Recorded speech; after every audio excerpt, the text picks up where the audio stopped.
I'd like to start off with thank you all for coming on a great evening. My name is Cierra Brock. I'm very honored to be here. I feel like if I didn't step foot in the door of Motus Theater, I probably wouldn't even found myself more put together. On that note, I'm a little nervous. So here I go. It was just us, my mom, my sister, and I, on a trip up to Cripple Creek Casino early in March for my 21st birthday. It had been a hard spring. We were all living out of a U-Haul truck, so my mom with not much left to lose and wanted to do something special for my birthday. Drove us all up there in the U-Haul truck where we could at least spend one night in a real bed and take a hot shower.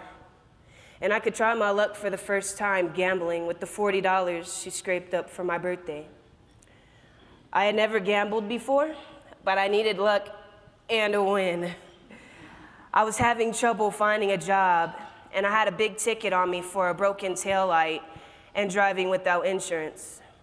I didn't have the money for the ticket or the taillight, let alone the insurance, but we needed the car. It's hard to keep a job without reliable transportation, believe it or not. And without a job, there was no way for my family to get back into an apartment. So I was praying for some birthday luck. I first tried a $5 slot machine and lost 10.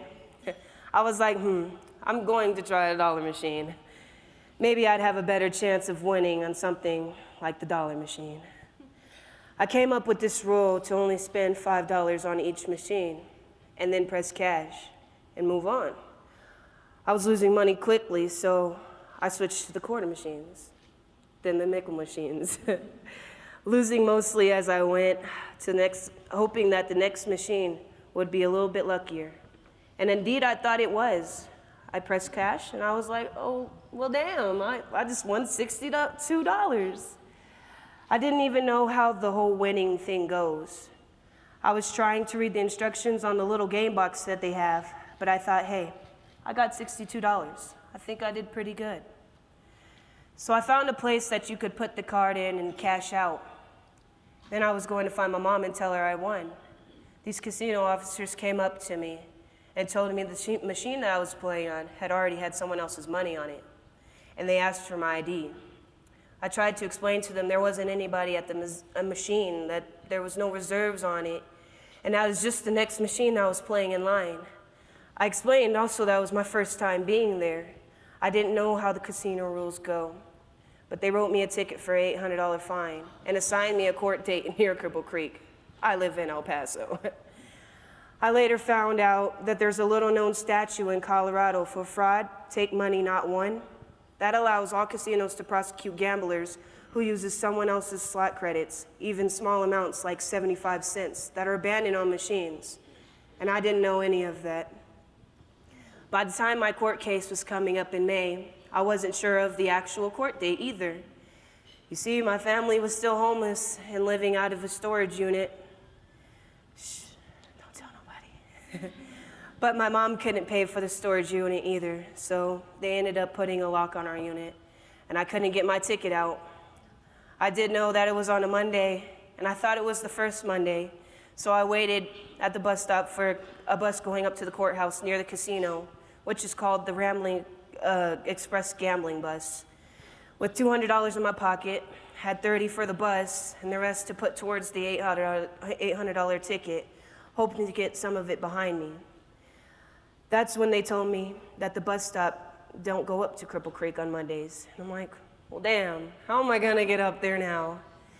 My mom no longer had a vehicle, and no one I called could drive me the hour and a half and wait all day to take me back home. I was freaking out because I already had a bench warrant. I didn't show up for court for the broken taillights and no insurance.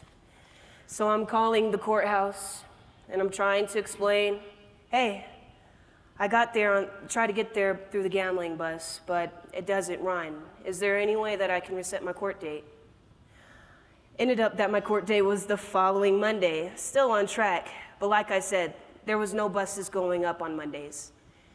And there actually was a way I can get a form and make a deal with the court if I mailed it.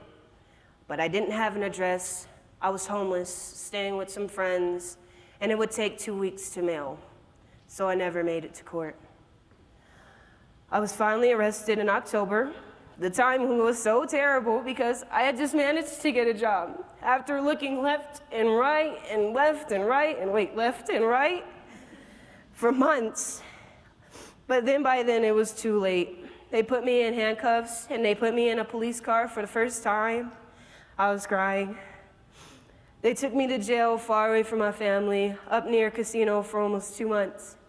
I didn't understand how it all worked. I messed up the whole bond thing. I just knew that no one was getting me out.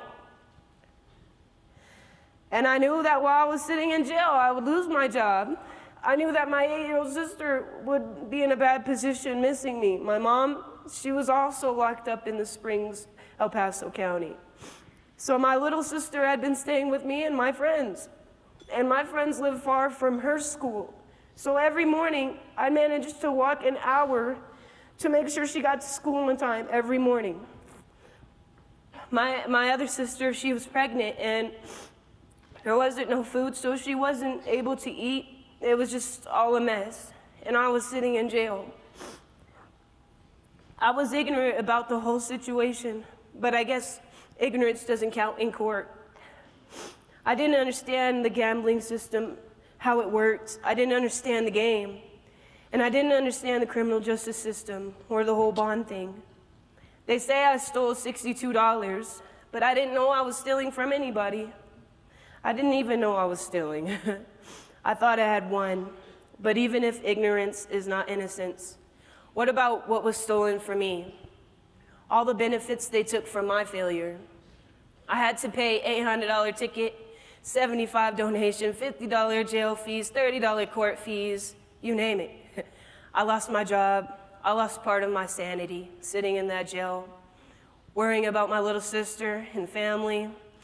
And now I have a record that steals my presumption of innocence. They even put that shit about me stealing in the casino in the newspaper for somebody's entertainment. And when they finally let me out almost 2 months later from something smaller than a cell, maybe a trap, they said, oh, and by the way, you have a week to finish paying off any extra fees. And we hope you could steal a few hours of your day to finish your community service. But of course, then I'd have to pay out of pocket for the $30 gambling bus ride to Cripple Creek to sign up for that community service because I don't have a car. And that'll be all.